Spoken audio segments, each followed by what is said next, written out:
Rate పెరిగిపోవడంతో ఆక్వాకి సంబంధించి feed రేట్లు పెరిగిపోవడంతో ఇప్పటికే కొంతమంది ఫీడ్ స్టాక్ పెట్టుకున్న వాళ్ళు కొంత సానుకూలంగా ఉన్నా ఇప్పుడు కొత్తగా ఫీడ్ కొనాలంటే 10,000 రేటు పెరిగిపోవడం అంటే మాటలు కాదు. మనతో ఆక్వా రైతున్నారు. ఏంటి సార్, ఏంటి ఏ ఇబ్బంది పడుతున్నారు ఫీడ్ రేట్లు పెరిగిపోవడం కానీ ఈ ఆక్వా కల్చర్ కి సంబంధించి? అందరికీ నమస్కారం అండి. నా పేరు దుర్గారావు, మా స్వగ్రామం శ్రీపారు.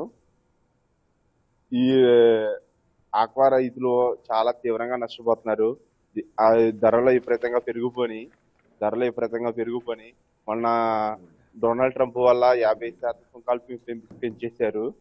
అలాగే ఇప్పుడు టన్నుకి 8,000 చొప్పున మేత కట్టలు పెంచేశారు. ఈ విధంగా చూసుకుంటే రైతులు చాలా నష్టపోతున్నారు. రైతులు తీవ్రంగా చాలా నష్టపోతున్నారు.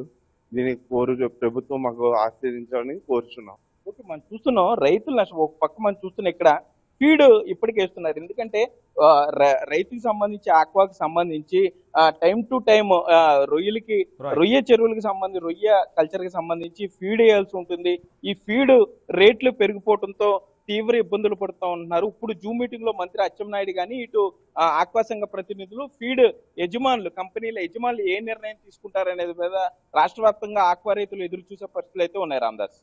Right, thank you Sagar. So మొత్తం మీద ఆక్వా రైతులు రోడ్డెక్కారు. మరోసారి భవిష్యత్ కార్యాచరణపై పాలకులు వేదికగా సమావేశం కాబోతున్నారు. మరోవైపు మంత్రి అచ్చెన్న దీనిపై జూమ్ మీటింగ్ నిర్వహించబోతున్నారు. ఆయన ఈ వ్యవహారాన్ని చాలా సీరియస్గా పరిగణిస్తున్నారు.